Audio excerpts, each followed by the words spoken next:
Thank you everyone who might have joined a little bit early and heard a little bit too much about our Netflix preferences.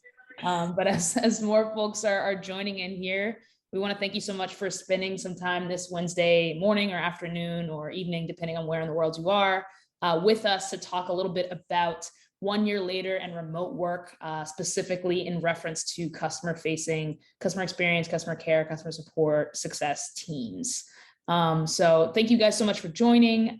Again, we have a lovely group of panelists with us here today who are going to be answering all of your lovely questions about what they've been doing to kind of keep their team sane, to prevent burnout, and to hopefully keep a really engaged team going. So without further ado, I guess we'll get started with just a quick round of introductions with everyone that we have here. So if you could just go through and let us know, who you are, maybe how long you've been with the company and kind of what got you into the space. And then maybe a little hobby or activity, or maybe even a new TV show that you might have picked up over the surprise remote year that we're all just now coming out of. So let's start with, why don't we start with Lauren? Hi, everyone. I'm Lauren. I am the Director of America Support at HubSpot. I have been at HubSpot for just about 7 years, coming up on that anniversary. And what originally got me into HubSpot and this space was I was finishing my MBA in marketing and wanted to learn as much as I could about this company, kind of turning the world of marketing on its head. That kind of drew me in the door, loved the customers we were serving. And 7 years later, here I am, still here and working for our customers. And so I can't say I've learned anything specific during the past year.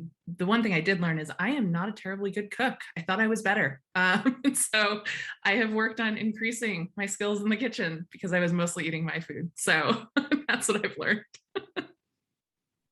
Awesome. Thank you, Lauren. Ian, why don't you go ahead and go next? Sure. Hey, everybody. Ian McLean, Head of Customer Care for Aircall. I joined Aircall about almost 2 years ago. So I got to spend a few months in the office before we went full remote, March of 2020. Since then, we were able to see a lot more growth in the company. I joined Aircall knowing that it was something that would really take off. I've been in support my whole career, and being part of a company that's also a tool that my own team uses was really what drew me to the company itself. Really happy and excited to be a part of that. And the team's really grown over the pandemic and become much more of a global team. We used to be really focused on our headquarters in Paris and New York. And since, one of you can attest to it, we have people everywhere globally at this point, all around. Really cool and excited to be able to have that. Okay, something that I've done over the pandemic, I learned how to cut my own hair. I will not show you pictures. Since then, the barbershops opened up again, and I'm very happy for that. I can understand that. I was at home with my family, and my mom became a barber, and I did not. Being her test subject is not my proudest accomplishment, so I can definitely understand how that went. Fantastic, thank you, Ian. Samantha, do you want to go next? Yeah, happy to. I'm Sam. I lead Front's onboarding efforts, and I've been there for about 4.5 years now. My team's somewhat dispersed in several different locations, from SF to Chicago to Paris, but during the pandemic, everybody's where they want to be. And what kind of got me into the space is I previously managed internal collaboration tools at Disney as a client, and I thought it'd be really interesting to see what it would be from the vendor perspective. I got a chance to take a look at Front, and since then have really been specializing in customer success and onboarding. In terms of hobbies, new TV shows, I would highly recommend Somebody Feed Phil on Netflix if you haven't watched it yet. It is fantastic. And then I was one of the few that got a COVID puppy during this time. So now I have a corgi. He is 8 months. His name is Radagast. Fantastic. I love it. No, that's amazing. I'm definitely going to be watching that show on Netflix. Thank you for the suggestion, Samantha. And Lindsay, do you want to bring us home? Sure. How can I follow Poppy? Oh, Well, my name is Linz. I'm the Senior Manager of Customer Success at Zapier. Zapier is a SaaS product that enables you to save time by no-code connecting your apps together to automate tasks. Zapier has always been a fully remote business, and we have team members all over the world.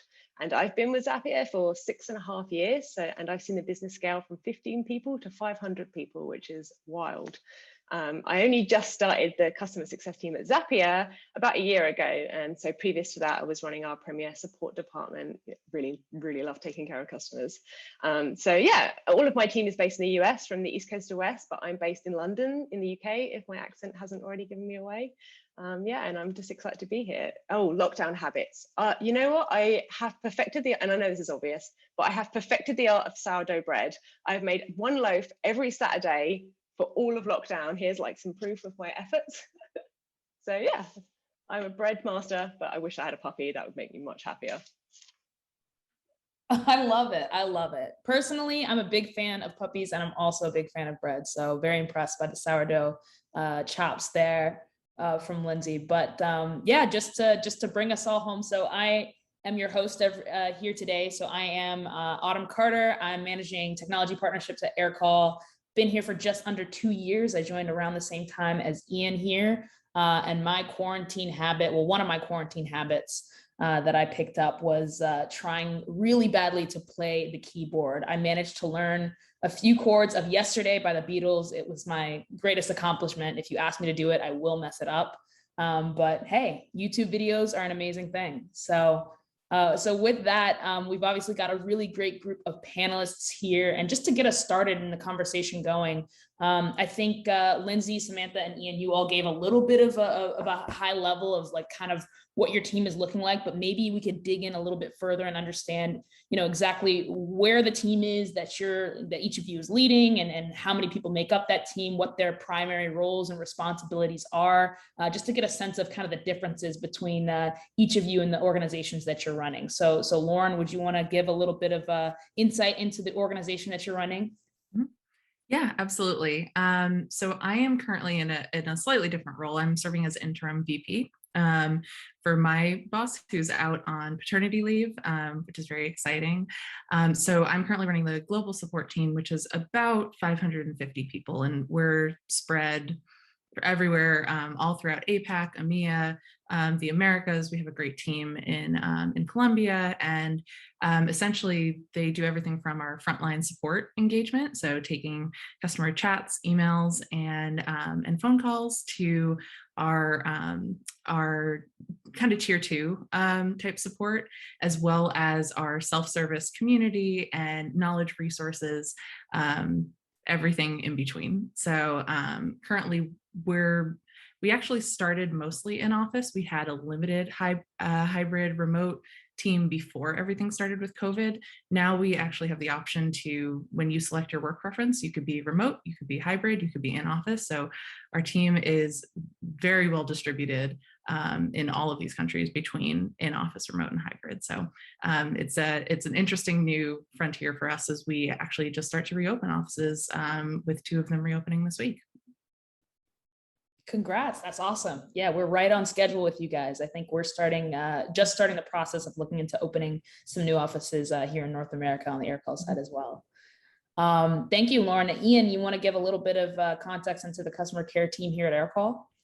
Sure. So definitely not the size of the team that you've got there, but my organization is basically all of our level 1 support, as well as our knowledge and training specialists. So kind of combine those two. I think they work really well and really complement each other on their efforts. So the team of 23 that we have globally, kind of situated across all different regions between North America, EMEA, and APAC. We've grown a lot on the side of Australia and New Zealand over this past year, and that's really a big new market for us. So we're expanding the team to meet up with, match up with the customer requests from that area. And then also I have grown over this past year, the knowledge and training team. We've put a lot of effort into our knowledge base, the content that we're creating for our customers and for our internal support team as well. They've been really doing some amazing work. We just took our entire knowledge base, translated that into French as well, as most of our folks know that we have a very large customer base in France, being that the company started in Paris. But I would say we just hit yesterday the anniversary of our Aircall Texas team. So that was a really cool accomplishment that we had done all through COVID, was starting a whole fully remote team. I think it really helps too, because a lot of the team that have joined since we hired at the beginning of COVID, they all wanted to be remote. They all knew how to work remote, and that helped for the folks that we had that were always in office. So pretty good way to mix up the team a little bit and give everybody different experience in that. Fantastic. Thank you, Ian. Samantha, why don't you give us a little bit of a deep dive into the team at Front? Yeah. As far as our onboarding efforts go, my team's really in charge of making sure that we have that high touch implementation plan for our customers. They are allocated to a subset of our customer base. And we have about a team of much smaller scale, about 7 to 8 folks. One person really dedicated to our scalable efforts. So we call it our programmatic onboarding efforts, a one-to-many approach. Prior to the pandemic, we are also a French company as well. Our founders are French. So we actually have an office in Paris, and our headquarters are in San Francisco. Through the pandemic, we definitely saw a lot of our employees really gravitate towards where their families are. And we have people based in Miami. We have one in Chicago. I decided to go down to LA as well. And it's worked really nicely knowing that we have the collaboration tools to help us keep our business running as well. Fantastic. Thank you, Samantha. And Lindsay, if you'd like to give us a little bit more information on the team that you're running over at Zapier. Sure. So as I mentioned, we're pretty new at customer success at Zapier. Zapier is a pretty self-serve model. So we've only been running for about a year, small team of about 6 people. And we also have someone who sets up our operations, which is great. It's so great. The support org is about 140 people strong, so we know like how to operate the business. So we're focusing mostly to get started by being small and scrappy and figuring stuff out. We're working with our multi-user products, so really helping companies onboard and get the most use out of that product. So we're in that fun stage of figuring stuff out, which is really cool. Yeah, my team is fully in the US at the moment, spanning from Florida to Portland. So I've got the full range of the US covered, which is always good fun for a London crossover. Awesome. Thank you all for giving us a little bit of insight. And it looks like we've got, obviously some really good variance across different types of organizations that you guys are running, across the sizes of the organization that each of you is running. So hopefully we'll be able to get some good insights kind of across the different experiences there. And thinking about, over the past year, as we've all experienced, year and a half now, really, one of the things that's been really difficult for teams in general to focus on is employee engagement. And, I would only imagine that that's probably specifically even more difficult potentially on teams that are dealing with customers day in and day out. Those customers probably dealing with their own issues of going into remote work for the first time and making everybody, making the situation and engagement something that's really hard to gauge and to keep up and keep at it as a leader. So I'd be curious to understand, as you guys have switched to remote work over the last year, what have you adopted that's kind of kept that remote team of yours engaged and happy? Any ideas or tips and tricks for other leaders who might be trying to do the same for their teams? And anyone can jump in here if any ideas that they might have. I'm happy to get the ball rolling. Yeah. So, we've always been remote, so we're, pretty practiced in kind of remote engagement. But when the pandemic hit, it was still a big hit to the team. We're used to in-person meetups and retreats, and losing those was a big hit. So, engagement was still at risk, right? And the way we think about engagement at Zapier is a model, and it's kind of based on the Josh Bersin model, where we zoom in on like 5 key areas. So we think about meaningful work, a supportive workplace, growth opportunities, great managers, and trust in leadership. So I think all of those are important. And you should always consider, what might be at risk for your team or your business. But for me, during the pandemic, I felt that it was extra important to zoom in on trust in leadership and a supportive workplace. And I'm not saying the others are important, but in uncertain times, folks need to feel like they're in a safe environment, and they need to have a strong leadership team to kind of steer them forward. So I think the obvious thing that everyone did was inject some more fun into their work. I don't know if you've heard, but customer facing roles are quite the empathy drain on the battery. So, it needs recharging. We've had kind of a remote monthly meetup budget, and we use it to do something nice together as a team. We play a game. We do cocktail classes once a month after work. The team always pick what we do, and it's always optional, and they really love it, and I always show up like through our time zones, because nothing for me is more important than team bonding and building trust.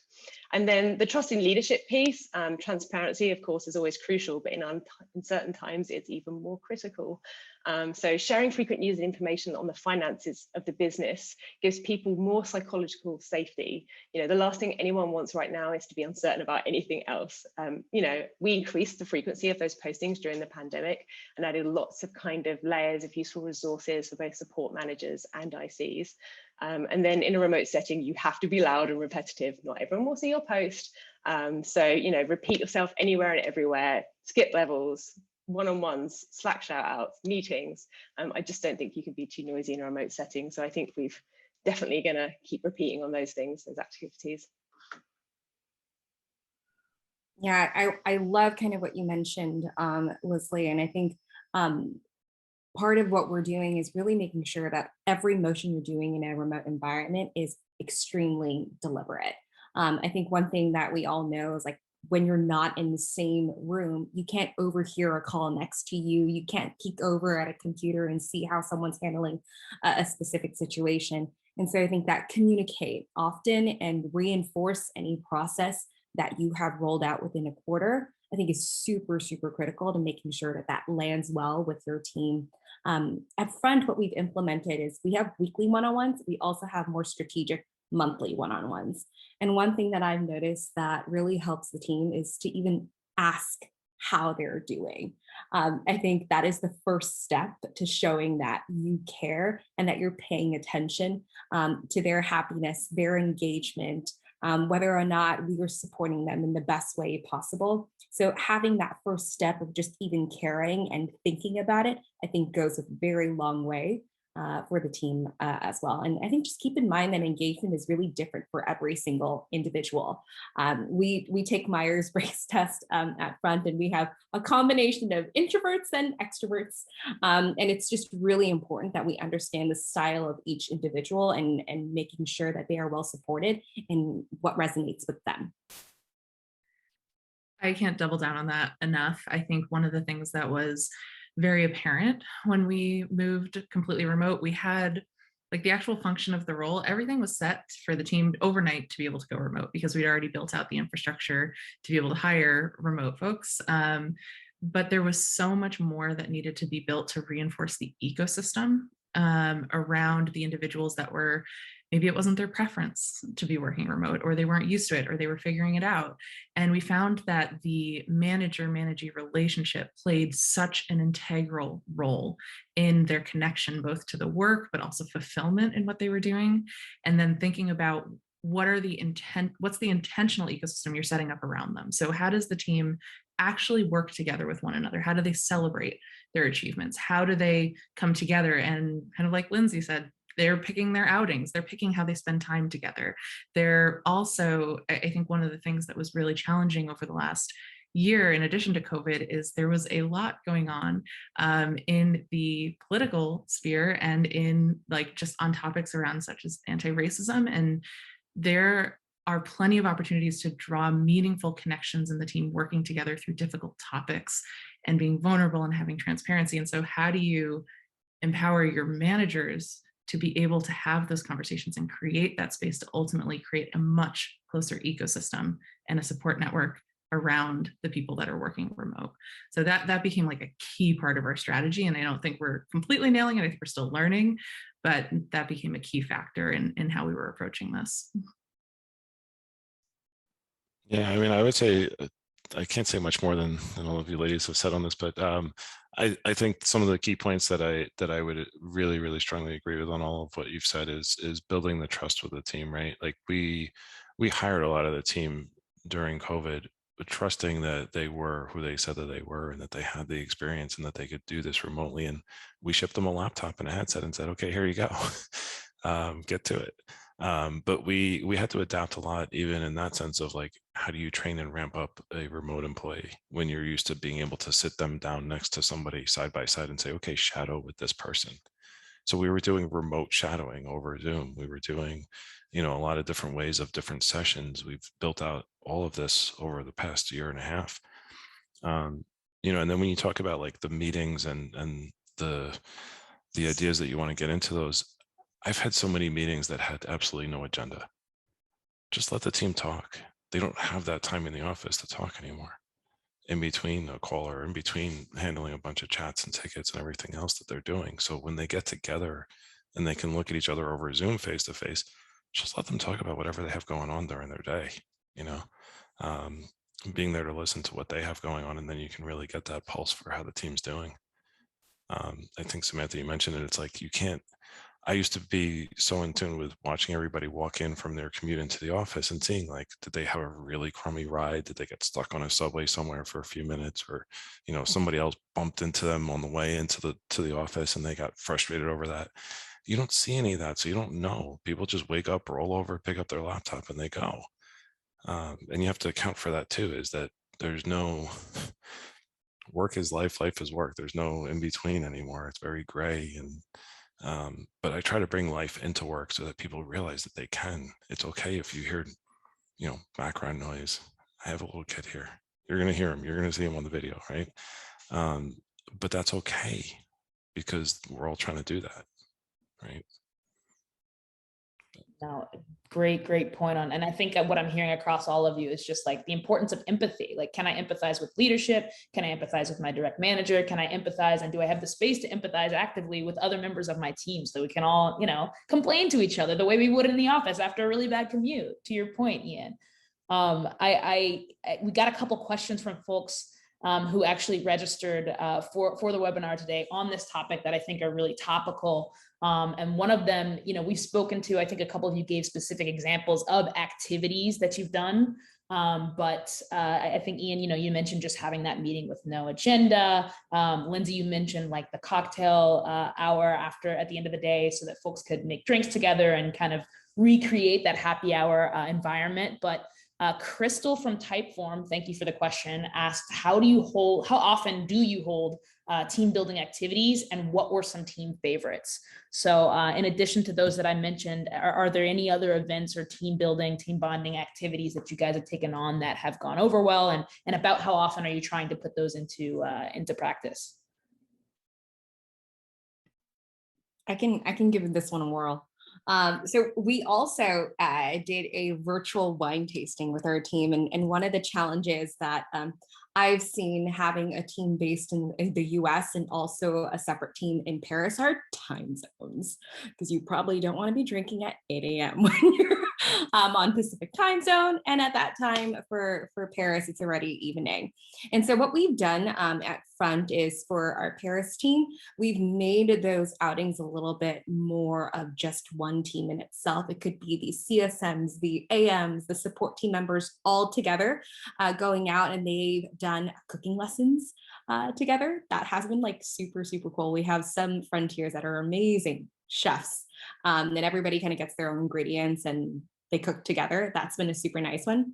We've also done more cross-functional things as a company. So we used to be super into escape rooms when we would all be confined into one space.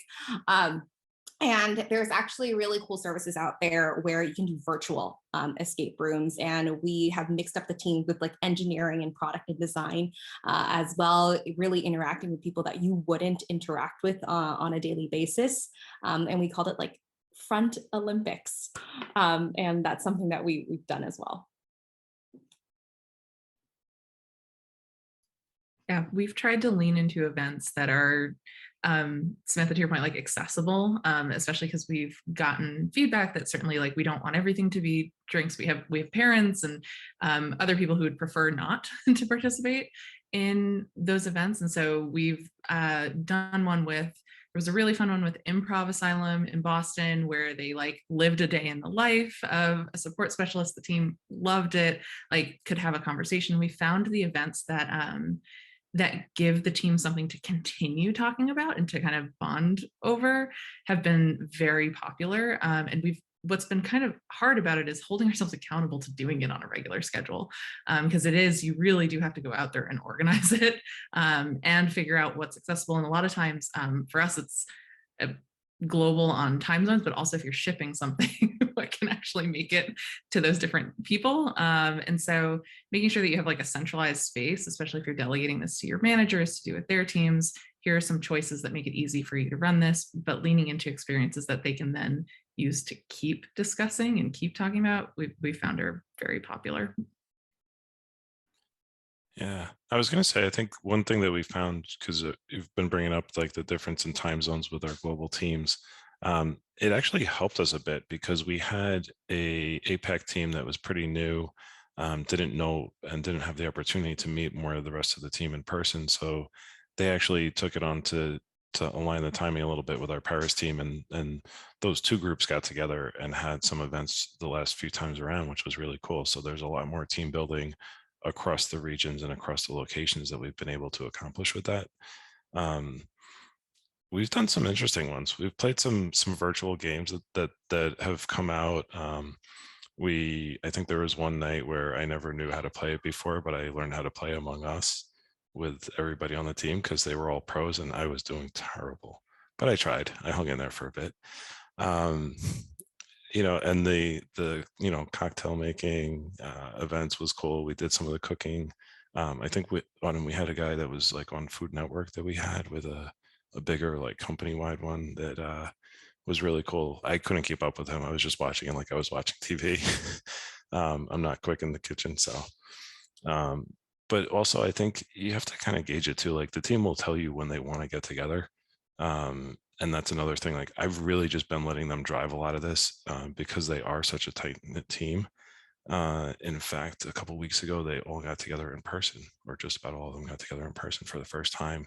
And it was like everybody going from, seeing from here up on Zoom to seeing people in real life. And it was amazing to hear all the great feedback that they had after getting together after over a year, for a lot of them being fully remote.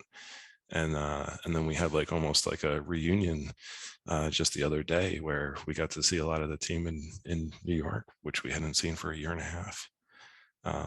So we're coming back out of it, but I think we still need to continue a lot more of these virtual events because you need to fill those in between, right? It's not going to be as easy and as frequent that you're going to be able to do all the traveling that we used to do. But yeah, I mean, anything is up for an option in terms of type of event or what the team is interested in. I think we've had some pretty cool like social groups that have come together over the pandemic too, because people find that they have those common interests and they want to do that outside of work, Yeah, cadence is an interesting one. I learned at the start of the pandemic, because everyone was so fatigued, we tried to do a little something fun every team meeting every week, even if it was just like, and it was a lot, but it was also really fun. Like we have a little drawing competition or something like that. But, obviously that scaled out as things started to get a little bit back more to normal. And we stick with like a monthly cadence now.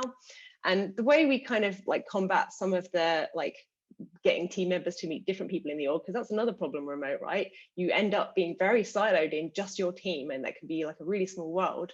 So our kind of remote monthly meetup budget isn't just like exclusive to our team, it's like for the whole business. So you can like use it to meet up with other groups. Like we have city groups that do virtual meetups, or maybe an EIG that does a meetup, like the women's EIG does a meetup, and we'll do events like that. And a really, really fun event that we did with one of our EIGs was an art class, but it was kind of like a spiritual art class. So we were just kind of drawing out our feelings. We all lit a candle, and it was so relaxing. Everyone really loved that. So yeah, lots of fun stuff.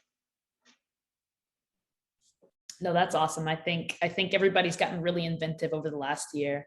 One of the things I'll say, Samantha, the front team that we worked with before, we did an event maybe early in COVID last year regarding together about mindfulness in work, and we also like led a meditation through that, and it went off so well that we wound up like using meditation internally at Aircall and planning a couple of middle of the day, lunchtime meditation, like let's just take a moment to relax, unwind, focus on our breathing and kind of reset a little bit as well. So yeah, I think everybody's obviously been very, very inventive over the last year and trying to come up with some activities, and also trying to balance, virtual activities, Zoom fatigue, and all of the difficulty that comes with sitting in front of your computer for several hours each day and not interacting with people in person the way we used to.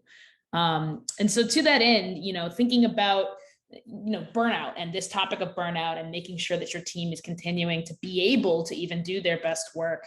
And I want to thank Melissa at Laserfish, if you're on, for asking a version of this question. But how do each of you kind of check in and get a pulse on the workload of your team? And do you have any tactics for understanding who's burning out and maybe not telling you that they're burning out a little bit? What's kind of the process that any of you might have with that regard? I can start with this.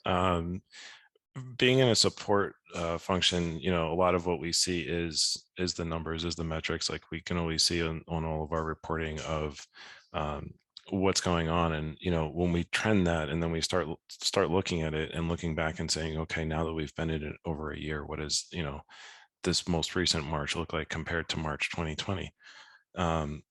And I actually look at a lot of it too, because, most of what we're getting from our customers and support are new customers, like a few months in. That's where we see a lot more of their requests. So I start watching and saying like, okay, sales had a really good month this month. Now they're going to go onboarding and then they're going to go to support. So a month or so later, I need to know that the team is going to have to get ready for that. So that's kind of my forecasting, to watch what's going on and what's working its way across the teams over to support. But then to know when people are burning out, I kind of keep an eye on it, and I look and I say, like, to people, if they haven't taken a vacation on all this time, I don't care if it's just to sit home.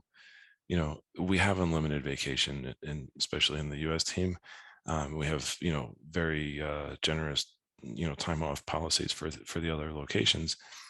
And even if somebody hasn't been around for that long, I'm like, look, you need to take a break, take a day. We've been trying to do a bit of summer Fridays, which is, I will tell you, is very difficult in support.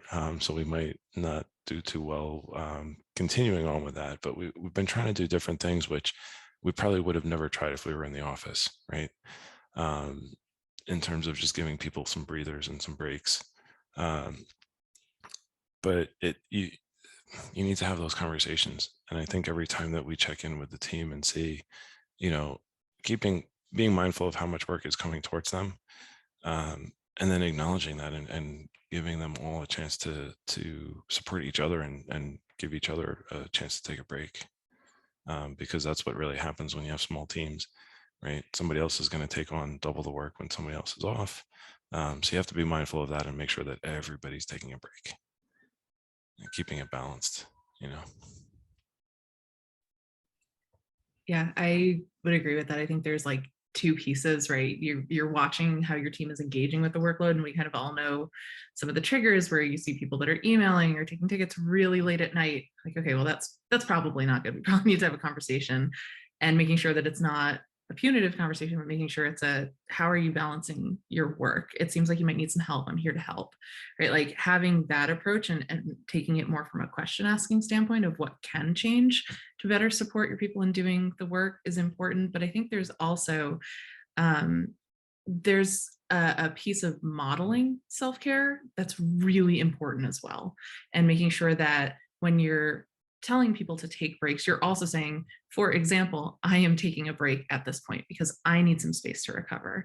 And I think one of the things that can sometimes get lost is, at least over the last year, a lot of the feedback that we had was time away from the office was not necessarily restorative when people would actually go on vacation or have a couple of days off, or the work leading up to it was so massive that it undid any of the benefit that people were actually trying to get when they went out of office. So we've been shifting a lot of our coaching to be around what are your sustained mindfulness and self-care techniques and tools. What have you put in place? It's just like anything else. What is your plan?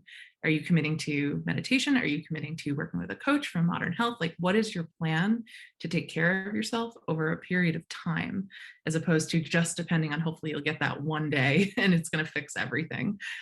So we watch it at the business level, but we also, to Ian's point, have that conversation with them and say, what does it mean to you? And how do we help you follow through on what you need? Yeah, I think long hours, like you touched on, Lauren, was a really good one. It's a really easy one to spot, because, you know, someone who's burnt out is going to have their productivity decrease. So they're going to try and work more to catch up, and it's going to be a horrible vicious cycle. And we have a really fun way of like pointing each other out as a really tiny team. We have a little bot in our Slack that will call out someone else's time zone. So if my team, for example, see me work a little bit too late, they give me the old Big Ben emoji, and it will call out time zones, and it'll be like a little shame to get offline. But, you know, you have to have a good trusting team to do that. You know, a quick DM in Slack also works to tell someone to look after themselves and take care and take some time off. But some other kind of like symptoms you might notice when someone is starting to burn out, like might be some lethargy, negativity, a change in behavior, withdrawing from the team. But that's a risky one, right? Because those kind of behavior changes could just be normal mood changes for folks. So you don't want to be picking up on them too much.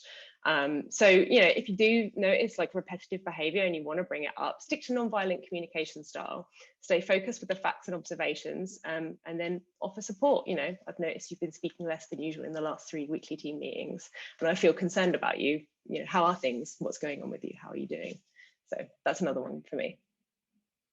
Yeah, definitely agree with everything that you guys have mentioned. I always like to tell my team that endurance is the name of the game. It's about the long term, Lauren. I love kind of what you brought up on. It's not about taking that vacation and like grinding like a crazy again. It's about long term sustainable health. And one thing that I also encourage a lot of managers to do, at least from the onboarding space, there is a set amount of accounts that we allocate to each individual. There's also generally, a direction of what we should be seeing in terms of activity and calls as well. And once you're able to benchmark what is the standard, you know when you're way above that. And I definitely noticed a spike in that, especially when the businesses have generally started opening back up. We started seeing a lot of things pick up within our data. And one thing that I wanted to make sure that I was consciously doing is checking in on the team's workload as I was assigning more accounts. So really just asking them like, hey, how is your workload right now? I noticed that I recently assigned many accounts to you. How have they been going? And in the success space, I definitely think that not every single account is made equal. There are some customers that may take more time, that may be just a bit more, may need a little bit more support than other customers as well. And it's really important that if they had a rough call, that there's an opportunity to kind of talk about that with you as well.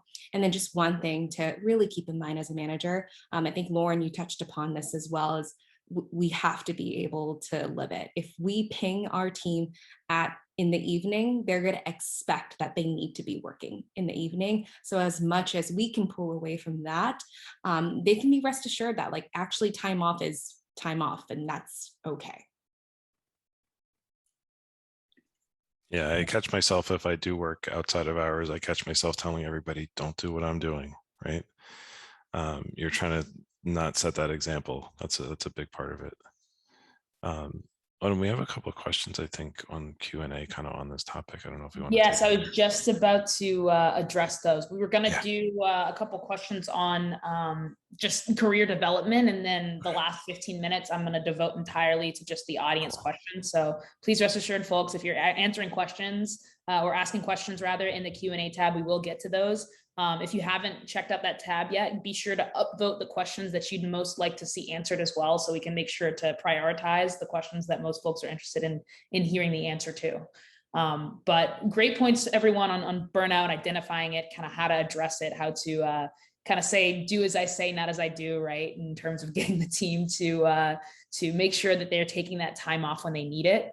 Additionally, thinking about engaging, keeping your teams engaged, preventing that burnout, there's a big conversation and something that has to come into account in terms of just career development and what is my next step? What am I working towards, right? I think, especially when you're leading a team who is answering tickets or dealing with customer problems, it's not always as clear what the next steps might be for them and what things they can be doing in particular to kind of work towards those next steps. So in terms of kind of career development and kind of the happiness of each member of your team, how are you measuring that employee happiness, and has that changed over the last year, if at all? And if so, how has it changed?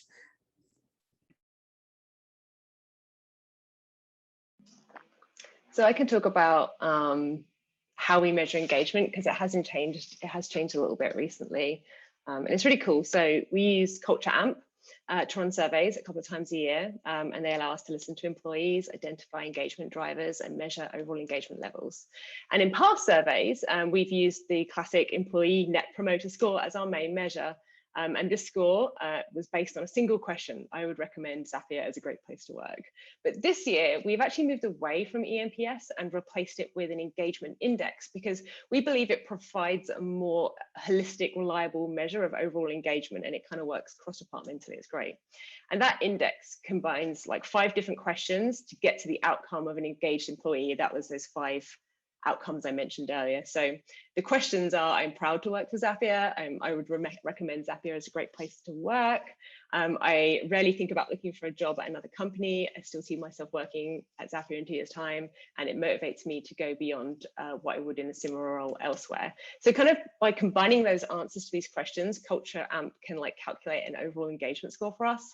And then we can compare those scores to previous engagement scores, but also because it kind of integrates with thousands of other companies, we can actually benchmark it against the industry. So having that like internal and external benchmark gives us great context, so we can focus on the right things. So I can really see like the things that my team need and address those really directly. And I think it's really great. +1 on the Culture Amp. We've done 2 rounds of that across the entire Aircall company. But I think, what was cool about it was that even before we went into the first survey on Culture Amp, part of really why I joined Aircall was that everybody was really together in like one mission. You could see that everybody's very open. You're able to give that feedback. You're able to have that conversation, and nobody's going to, give you a hard time or fault you for it. So having built that environment already going into these employee surveys was really cool. And it's so, it really is very anonymous. You cannot find out if you don't have enough information in there to figure out who put a certain response into the survey.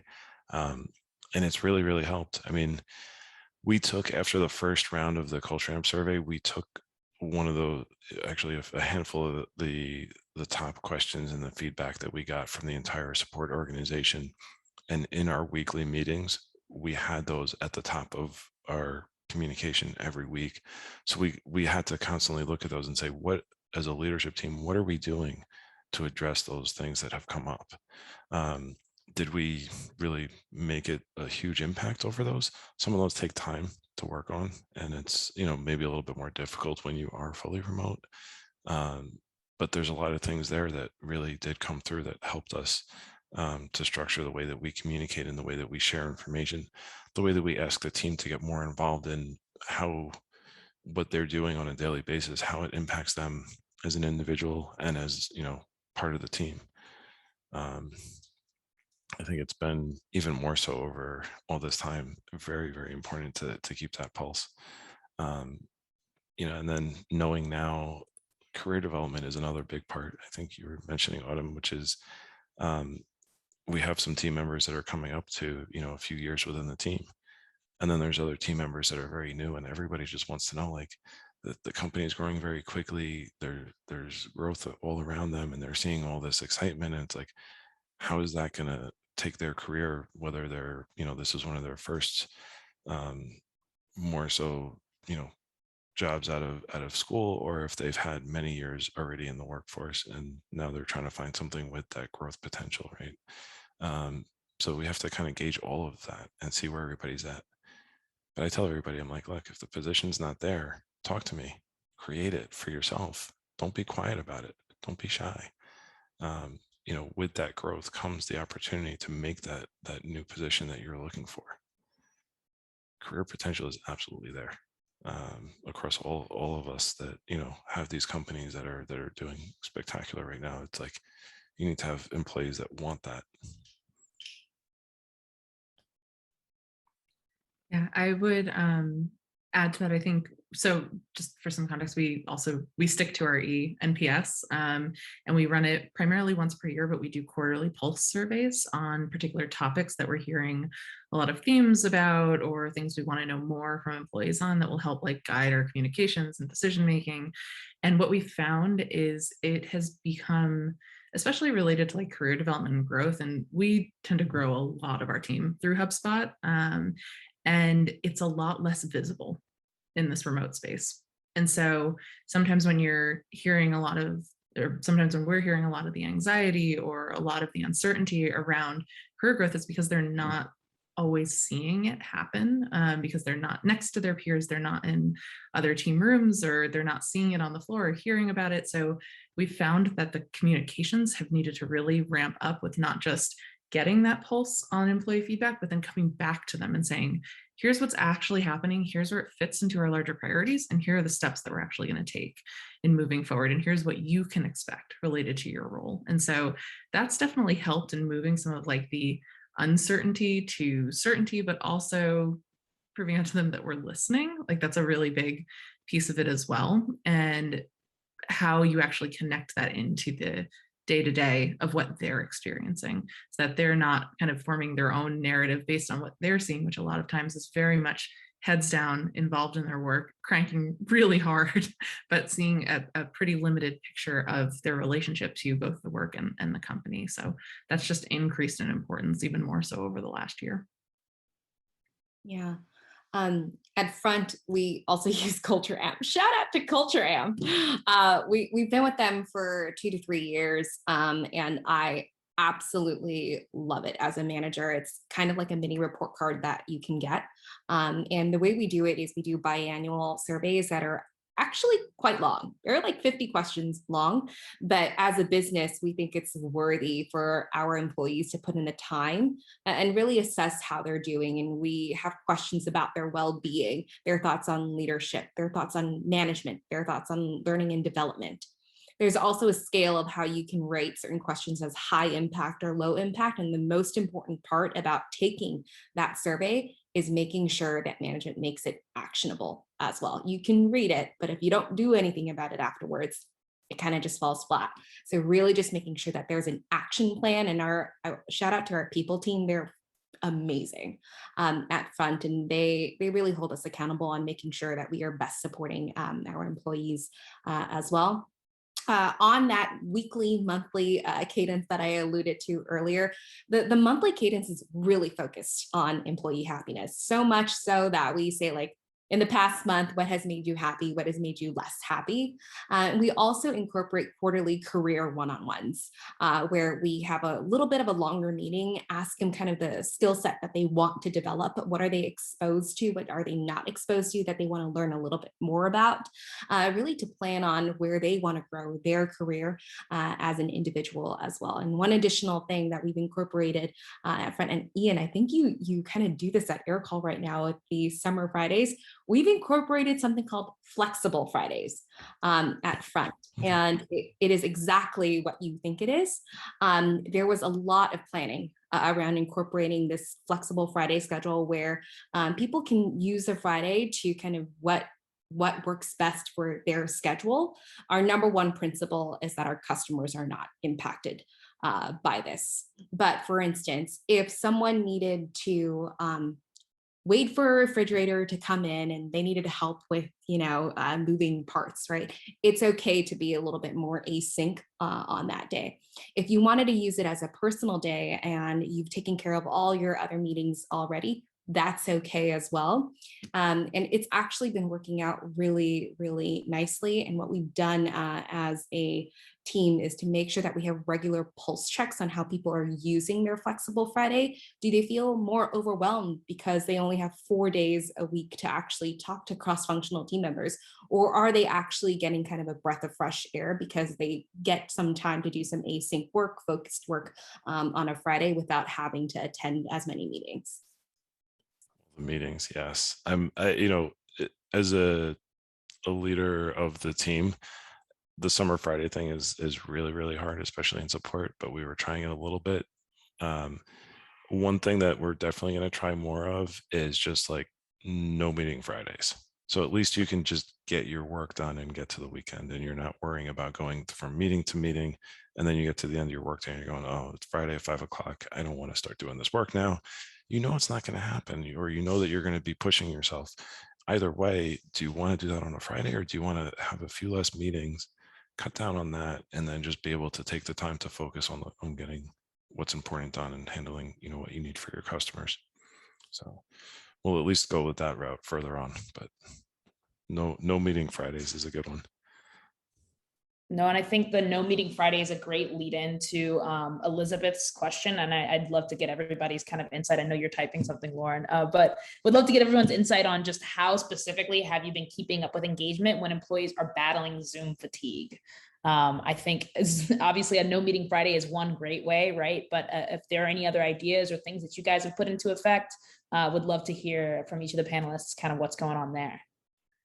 I'll go first, given I was typing. I didn't know you could see that. So, so what we've done is we've tried to, as much as possible, like create a good prioritization so people know when they can engage versus disengage on Zoom. And so give a little bit more choice to say, you know what, this is optional. We'd love to see you. It's not required, right? Like, this is where we expect you to participate. This is where we expect you to be on. And the other thing we've tried to highlight is that people shine in different ways when it comes down to communication. So there may be people on your team who absolutely shine in Slack. They build really great relationships. They're really great with communicating with their team members. Make sure that you're celebrating that in a way that matches. Like, engaged doesn't always mean the same thing. And so making sure that you acknowledge and understand that, but also celebrate and create space for that, I think, is really important. And sometimes it's fine to be like, you know what, I'm going to move this Zoom. I am just tapped out from, honestly, like looking at myself or looking at the screen. Like, I just need a minute. Would you mind if we move this meeting to tomorrow? And normalizing that it's okay to say that. So I think those are important motions that we've been trying to stress with our team. I think also, the whole thing of people always say, like, turn your cameras on. Well, maybe I got up a little bit late today and I'm not ready to, right? And I don't force people in the morning meetings. There's meetings, like you say, you have to kind of decide which ones are most important to really get the face time, especially on one-on-ones. You need to get the facial reaction so that you know more and you're more in tune with how the person's feeling, because like the words are part of it, but seeing how they're reacting and how their face, expressions helps. But then, we've still done I'm going to just call you and I'm going to go for a walk, and that's going to be our meeting. You have to do that stuff. And it's more so even just for yourselves to be able to get out of the house for a few minutes. And I tell people on my team to do that too. I'm like, I don't want you sitting there tied to the computer. You do that enough. If you were in the office, you would go out and go for a walk and go grab lunch or go grab a coffee. And you're not doing that today. So figure out another way to get up and get out of, get out of your workspace. But we also tried some other cool stuff. We were using Gather a little bit, which is like a fun, like, I don't know if anybody else has tried that with their teams, but it's like a fun little virtual world. We made like an Aircall virtual office where we can go around. Everybody had their own desk. We had spots that we would go and hang out. And it's basically essentially the very similar thing where you can have your audio and video on or off. But there's like a more fun, like, gaming element to it for the team, which was pretty cool. And yeah, I'm personally, I'm an introvert, so it's exhausting whether you're in the office or you're not. But when everybody then at the end of the day and your family wants to FaceTime you and see everybody, I'm like, nope, I'm done. There's some days where I'm just like, I tell my family, I just text them, I'm like, I'll talk to you tomorrow. I've had too many Zoom meetings for the day, So it gets to everybody. But yeah, give people flexibility unless it's really that important meeting where you're like, I need the camera on. Give them the flexibility and give them the option to just make it a call. And riffing off that point a little bit, obviously, for me, my team are Zooming with customers too, right? So that's really adding to the Zoom fatigue. They have multiple calls every single day with customers. So just like using the tooling to build in a buffer in your calendar, make sure you don't stack up your meetings back to back, because that is exhausting. You can build in a 15, 20-minute buffer, have a break, like write your notes, cool off, start again. And I think that needs to be even more strict right now, like really making sure people have that buffer built in, because talking to a lot of customers and talking to your team and Zooming everywhere, Zooming for fun is a lot. Yeah, like everything that you guys mentioned, I totally agree with. The only thing I'll probably say is like, think about whether or not you can accomplish it asynchronously, right? If it's a matter of a process that you're trying to build out, like document it, share it around the team or the relevant stakeholders, get the necessary feedback. And then when you actually need to meet, it could be on implementing it instead of all the planning around it. Definitely. I think so. A couple questions that are kind of specifically for Lindsay here, and just briefly, I wanted to touch on them. One was the model that you mentioned, and I think they're talking about the model for engagement, and I believe it was trust in leadership and a supportive workplace, if I'm not mistaken, Lindsay. Yeah, that's the Josh Burstyn model. I think someone's shared the link, and that is the correct link. That is the model we base ours on. Okay, perfect. Very good. And then I think we did talk quite a bit about surveys, but Marge was asking about employee surveys. Have you carried any out? How have your staff scored everything? Are they scoring you the same as what you're hearing in your one-on-ones? Because sometimes all we hear is great in one-on-ones, but surveys may read differently. Obviously, 3 organizations here are using Culture Amp to that end. Any particular learnings from, maybe a difference between what you were hearing in one-on-ones or in meetings and what you saw in the survey? I can share a little bit more here. I think generally, we want to foster a culture where you're not too shocked with the results that you're getting from the survey, and everything you're talking about in a one-on-one setting should somewhat match it. Now, the survey should be more holistic, more encompassing on maybe other strategic items that are going on in the business. A really good example of this is my team works very closely with the product, and they might have some thoughts on, product roadmap and the direction.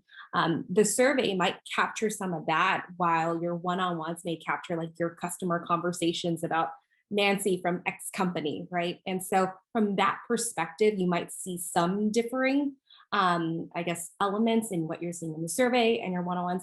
But overall, I'd say it shouldn't be too different, and it shouldn't be too surprising. I would just say to that too, is that the one-on-ones have changed, right? So the conversation doesn't just start with like, okay, tell me what you're doing, or tell me what's going on, or how are we at delivering on this, this task or this project. But the conversation has to be a little bit more personal, right? And it has to be a little bit more like, it's not, I get tired of the like, how are you doing, and checking in with everybody on a daily basis, because like that was the thing that we did at the beginning of COVID. But it's more of just having that conversation to gauge, you don't have to ask that direct question, but in conversation, figuring out, is there something going on?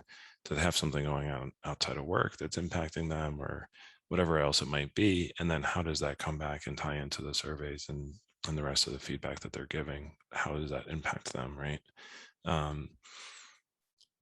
And I don't know, I guess you have to do a little bit of investigations too, because like I say, you don't see how they're feeling sitting at their desk that day. So you have to look around a little bit and see if there's other ways that you can pick up on just the gauging how the employees are feeling. Fantastic. I want to be mindful and respectful of everyone's time. Are there any last takeaways or answers to this question before we wrap it up?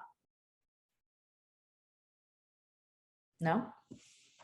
I don't think. All right, well, oh, sorry, I had one. Sorry. No, go ahead.